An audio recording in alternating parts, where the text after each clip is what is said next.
Welcome, movie fans. Thanks for joining us for episode 97 of Reading Between the Reels. If you're a new listener, we're so glad you found us, and if you've been enjoying the show, please subscribe and tell someone about us. Post on X or Facebook, write an iTunes review, or just recommend the show to a friend. I'm Craig Dickinson, and today on the show, I'll be sharing the first in a series of Star Wars conversations featuring my English classes and some very special guests. This episode features Jeff McGee and Din from F-105. Hey, good morning, mister. Good morning. How are you? I'm good. How are you? I'm doing all right. That's good to hear. Why does Palpatine come back in the new movies? If I knew that, I would be a much happier person. If you want my honest opinion, it's because J.J. Abrams didn't want to do what Rian Johnson set up in the movie before.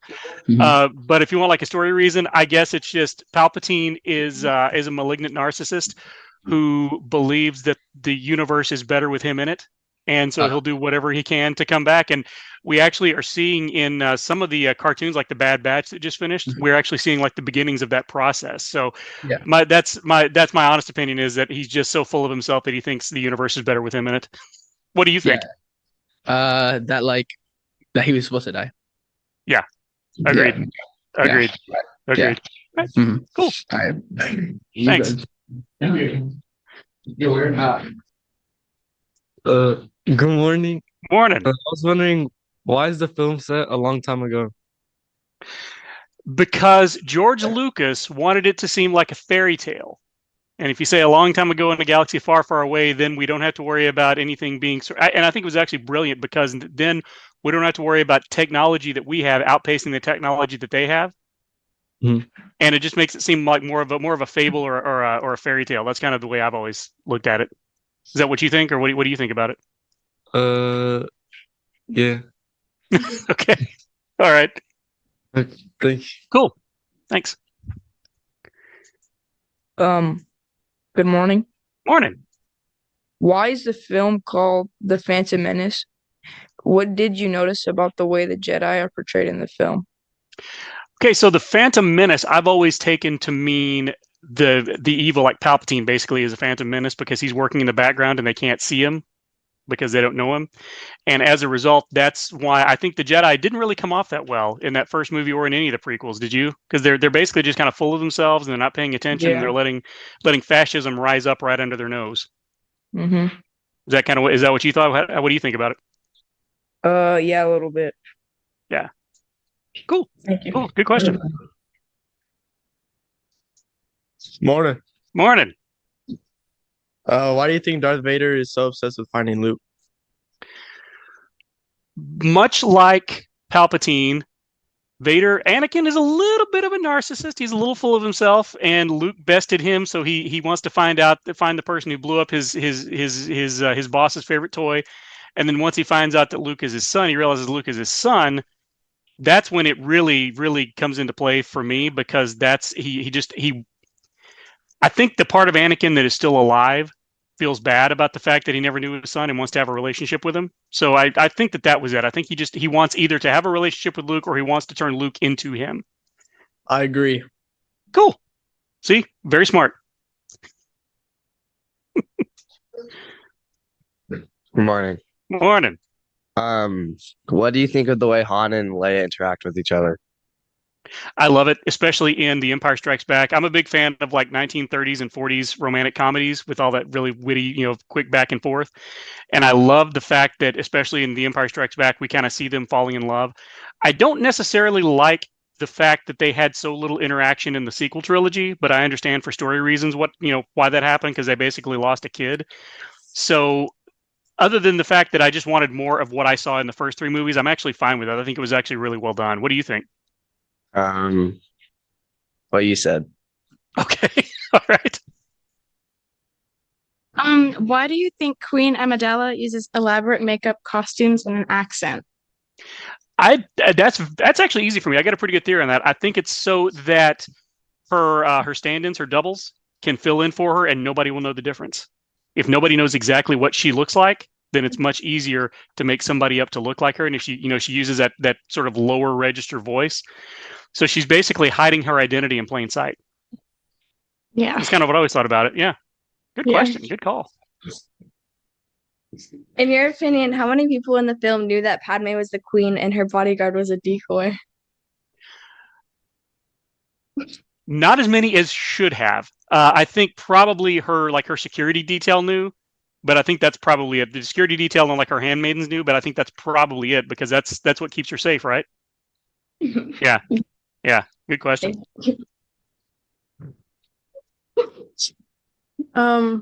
What did you think about the first meeting of Anakin and Padme?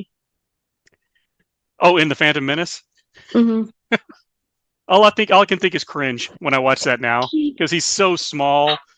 But I think it's fine. A lot of people have given Jake Lloyd a lot of grief for his performance, but the kid was like what 9 years old. Yeah. I think I would, if I was writing it, I would have done it differently. But it's fine. What did you think about it? Did you like it, or do you think it I think kind of he was stinks? yeah, it stinks. All right, you got a smart class there, Mr. Dickinson. I know. What causes Vader to break away from the dark side in the control of the Emperor?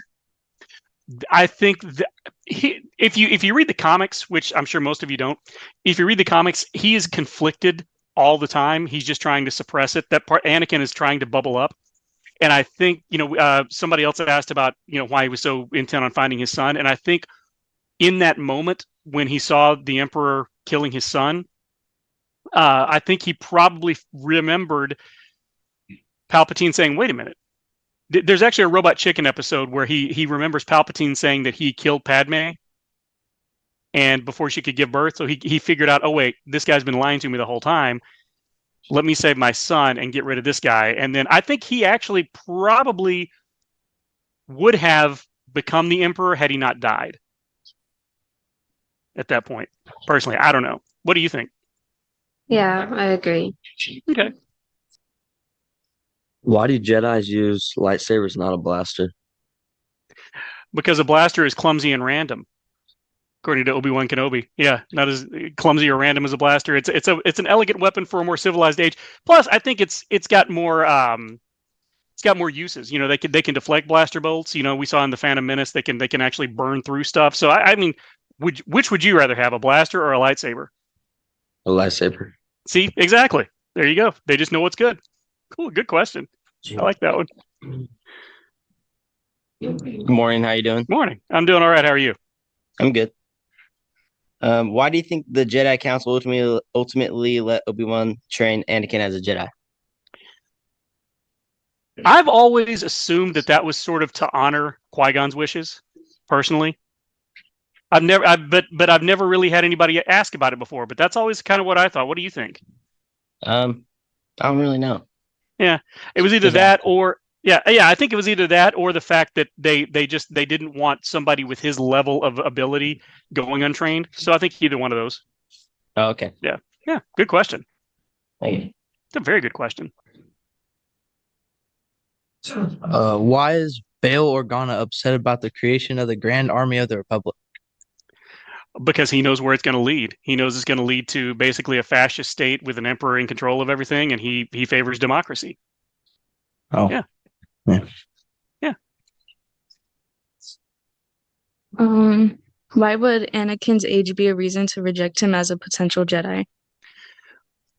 This is the in-story reason is because forming attachments is dangerous for Jedi, and the fact that he's already at the ripe old age of 9 years old, he already knows his mother.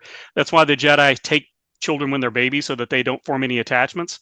That's the main reason. And I feel like it's wrong personally, because we saw, with Luke, that those attachments he had to his friends ultimately made him stronger. So, but that's why they did it. But I still don't know that I agree with it. What do you think about that policy? You think that's good or bad? I think it's good. Really? Okay. So you think it's good that they're not forming any attachments and they can just focus on the Force? Yeah. Okay. Makes sense. All right. I'll buy that. Cool. Good question. What is the significance of Padme being continuously in danger? To give Anakin something to do. No, I think it's a result of the fact that Padme is fearless. And again, I keep going back to the comics. I host a podcast about the comics, so that's why you'll hear me reference the comics a lot. In the comics, her character is so much stronger and more interesting than what we see in the films. and it really fleshes that out a lot. She's very committed to doing what's right and protecting her people and protecting the Republic. And so she's willing to just put herself in danger as a result. And that's why. Yeah, that's what I always thought.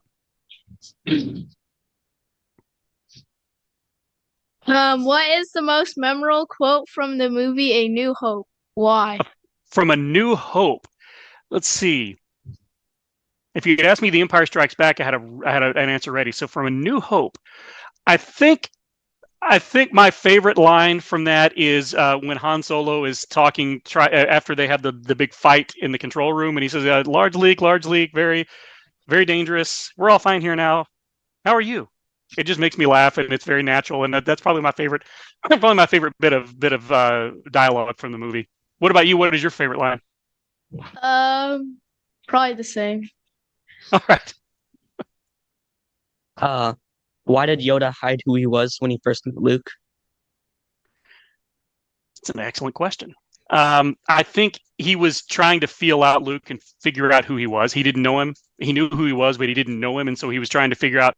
They always say character is who you are in the dark, and the way you treat people who can do nothing for you is a good way to figure out what kind of character you are, what your character is. And I think that was it. He was trying to feel Luke out and see how's he gonna treat this little green little guy who looks weird and acts crazy. That's what I've always thought. What do you think? Yeah, like a test. Yeah, it's like a test. That's kind of what I always thought. Yeah. Okay. Good question.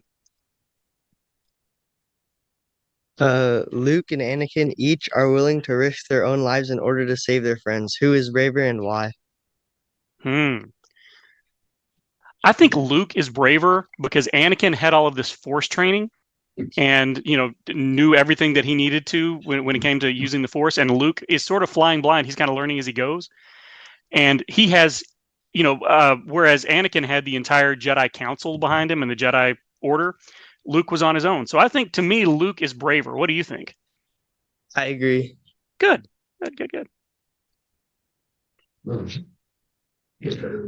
do you think of the way Jar Jar is portrayed in the film Attack of the Clones?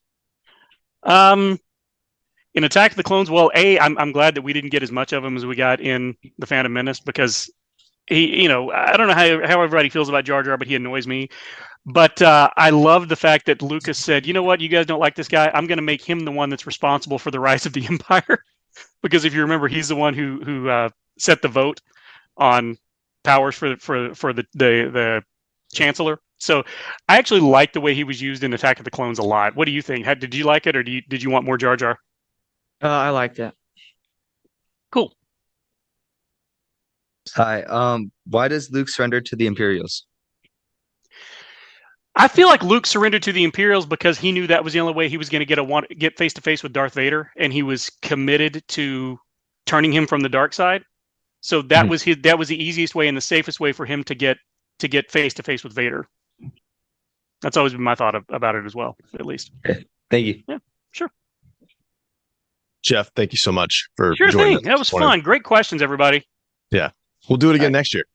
Absolutely. Can't wait. Yeah. Everybody have a good Thank summer, you. everybody. Yeah. Hey, have a great day, dude. May the Force be with you. Hey there. Hi. What's your favorite song that you've made? Oh, good question. I'm gonna have to say the third song on my new EP, Baby Makes Three Mix. It's every word is a true story about a friend of mine, sort of like a Padawan, someone I was helping, an artist, a Japanese idol singer who's trying to emigrate to North America and be a musician, and she had a breakdown a few years ago because of a whole other lot of things going on during COVID and the racism towards her. She's Asian, but You Say You're Not Special, I think, tells a really perfect story about how I think people must feel growing up in this world where your worth is measured by how much likes and followers you have. And I think that's silly, and I really love the song and its message. Thank you. I love that question. Okay. That's great. Thank you so much. Good morning. Good morning. How expensive is it to make music? Oh wow, I was expecting all Star Wars questions. According to the CEO, who's a billionaire of Spotify that doesn't pay artists, he says it's okay to not pay artists because it's very cheap. It's quite expensive to make good music because it's not just the recording time of 50 or $100 an hour to record and mix. It's also how long you spend touring and developing your songs and all that money. You know, it's a lot of money and energy, but it is cheaper to record now and do it yourself. If you're just to record, that's pretty cheap. Yeah. Thanks. Good morning. Morning. What's your favorite Star Wars movie? It's Revenge of the Sith. Yeah, what's yours? I don't have one. Okay, fair enough. Good morning. Morning. What's your least favorite leitmotif from Star Wars? I don't know if Anakin's theme could be considered leitmotif, but it's really kind of interesting. It uses every single note in the musical scale and hints at the entire body of work that John Williams made after for the Star Wars story. So Anakin's theme, yeah, it gets me every time. All right. How have the prequels shed light on how Anakin became Darth Vader? The prequels are about how an entire body of people can be corrupted from within, so infiltrating the political system from within, but then how someone's being and actions can be corrupted from within. So I think Palpatine definitely had a plan to corrupt Anakin within. Unfortunately, Anakin still has free will, and fortunately, we all have free will and free choice, no matter what the outside influence is on us. But Anakin used his free will and choice to make the wrong choice. Hello. Hi. What do you think about Darth Vader's theme? Oh, the musical theme? Yeah. Well, that's great. Just some Easter eggs for you. That's actually based on Mozart's Requiem, which is a funeral, the word for a funeral theme. And so is Michael Giacchino's theme for the Batman. They're all based on Mozart's funeral Requiem. And Giacchino also did the Rogue One soundtrack. Oh. Yeah. All right. Thank you. You're welcome. Thank you. How did Anakin's loss of his mother impact his decision making? Fear is always going to lead to bad actions if you're not aware of your fear. Fear is normal. There's a big bear in front of you, you should feel fear. But you have to use the awareness of fear is to give you an opportunity to choose courage. So unfortunately, he didn't use his fear to choose courage. He used fear to choose anger and bad actions. Also, fear is false evidence appearing real. So Padme would not have died unless Anakin made it happen. He's the one who injured her and brought about that reality. So what he feared, he made. Hey, mister. Hey. Why are stormtroopers aim so bad? Oh yeah, because the Empire didn't train them as well as clones. But I think more that just George Lucas was trying to make a kid-friendly movie. Yeah, okay. All right. Thank you. Hi. Hi. I was wondering how come when they're fighting with the lightsabers, how come they just can't turn them off and then turn it back on so they stop the clash? But if you turned it off, like when someone's coming at you, then there's lightsaber would just hit you. I'm not sure what you mean. Yes. If you were like as smart as me, maybe like you would know how to fight with it. If I was as smart as you, that's a good point. I'm definitely I know I'm not as smart as you. I could guarantee that. I still don't understand the question, but I'm very amused by it. Can you explain? Like act it out? Can you act it out? Like when they're holding the lightsabers together. Okay, I got my lightsaber. And then just turn it off. All right. And then I can just turn it back on and hit you. Oh, so like you sort of faking me out? Yeah. Oh, okay. All right. Well, I won't get in a lightsaber fight with you. Yeah. Okay, thank you. You're welcome. Morning. Morning. What is the significance of Padme being constantly in danger? Yeah, I think well, she is that's a good question. I'm gonna take this answer not from a storytelling point of view, but from what's happening in the universe. I think she's a young person with energy and dedication, and she's known as someone who doesn't give up, and she challenges the most powerful people in the galaxy. And if you challenge the most powerful people in the galaxy, that puts your life at danger. I mean, it makes me think of people like John F. Kennedy, Martin Luther King. Yeah. Yeah. Rosa Thank you. Parks. Yeah. If Darth Sidious and Darth Vader were to face off, who would win? Darth Sidious and Darth Vader? Yeah. Oh yes, Sidious, yeah. You Because think? he just has the mental edge over Vader, yeah. It's sort of like how Obi-Wan Kenobi beat Anakin. You know, Anakin's more he has more midi-chlorians, he has more innate talent, but Obi-Wan Kenobi knows how to have emotional content. Watch Bruce Lee's Enter the Dragon movie about emotional content, because Bruce Lee is the real deal. Okay. Yeah, watch Enter the Dragon. What's your favorite song in Star Wars? Well, I think I was asked what my favorite leitmotif was, and I think it's Anakin's theme. But if we're gonna go with song, uh, just like as a song, I'm gonna have to say Yub Nub. Yeah. Thank you. The Ewoks, yeah, you're welcome. How many songs have you created? That's a good question. I have an 8th album recorded and unreleased, so I don't know, maybe around 80. Yeah. Anakin is shown to be very good with technology. How might this be foreshadowing? Yeah, that's definitely foreshadowing the fact that he'll when he fails himself internally to make the right choices and gets damaged, he has to rely on technology to live. That's a great observation. Is it justified for Anakin to kill Count Dooku?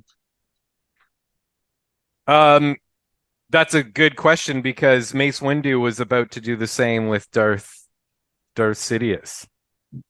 Yeah, I would say I would say no. I would say Anakin killed a defenseless person, no matter how threatening he was. Yeah. Yeah, thank you. In anger, yeah. In fear. Why does Yoda say that Luke only needs to confront Vader again to become a Jedi? I think it means that that's a great question, and I have thought about it. I think it's the first version we saw on screen of what the Jedi trials are, wherein I think the masters and the teachers choose a challenge that they know will be the right trial for that student. So somehow Yoda knew that facing Darth Vader would be the right trial for Luke, and not necessarily about killing him, but about by Luke facing Darth Vader, he's facing his own Darth Vader inside that he saw in the vision in Empire Strikes Back. Yeah. Great Thank question. you. Welcome. Good morning. Morning. Why do you think the Imperial officers are more afraid of the Emperor than Darth Vader? Well, I mean, I would be more afraid of the Emperor than Darth Vader. I mean, anyone who has eyes everywhere and can think 10 steps ahead of you, that's the person you really got to be scared of. Yeah. Yep. Why does Yoda say that Luke only needs to confront Vader again to become a Jedi? Well, he decides that the biggest challenge that Luke would have in his life to overcome fear and hate and anger, maybe on an internal level, and then reach a state of balance. That's a great question. I haven't thought about it, so thanks. I would imagine it means the Jedi want the graduation from Padawan to Jedi to be about psychological and emotional balance more than anything. Yeah. Okay. Why does Darth Vader tell Luke that he's his father? Wow, every year you all have such amazing questions. That's great. I think Darth Vader thinks he's saying it to convince Luke that he does have a destiny and there's no real way to resist it, just like Anakin couldn't resist it. But subconsciously, I think Vader knows that the love bond between him and his children is the only thing that could save him.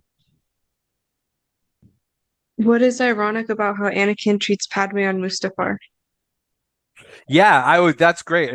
That's great. It's what I was saying earlier was the irony is Padme would have lived if he wasn't scared of her dying. He brought about that reality. He killed her through his actions with her, like the what he did to her physically. And then, sorry, it's hard for me to talk about this with students. I'm also a teacher. And also he did that through his political choices. And sorry, I was going somewhere. Just say the question one more time. I just started thinking about something. What is ironic about how Anakin treats Padme on Mustafar? Yeah, so the ultimate irony is that he created what he feared and it wouldn't have happened. And it ties in to the best line in all of Star Wars, which is the Phantom Menace. In my opinion, your focus determines your reality. Anakin determined his reality by focusing on fear of her death. Yeah. Okay. What was your inspiration on your new song?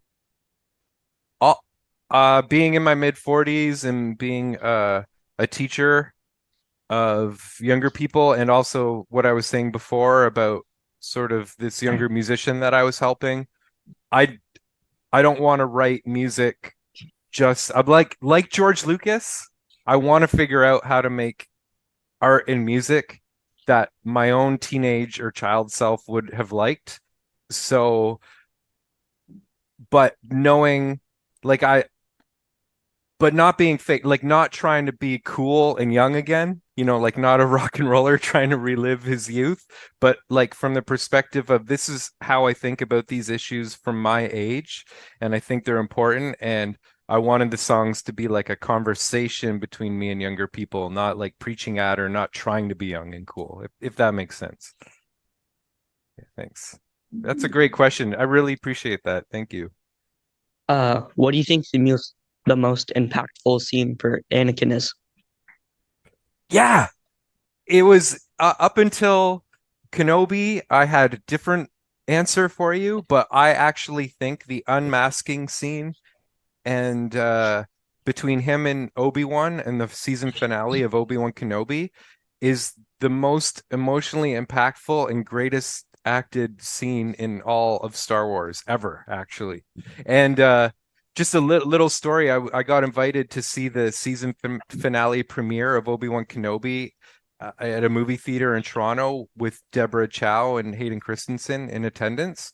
And when we were watching that scene, Hayden actually came. I'm getting chills thinking about it. He snuck into the movie theater to sit down to watch it with everyone because he was that happy with it. And after he said, "Yeah, that scene, what happened? Yeah, that was really good." So I think something special really happened there. And you could tell if you watch the special features, Ewan McGregor and Hayden Christensen have an emotional connection that was similar that led to them being able to come up with that on screen.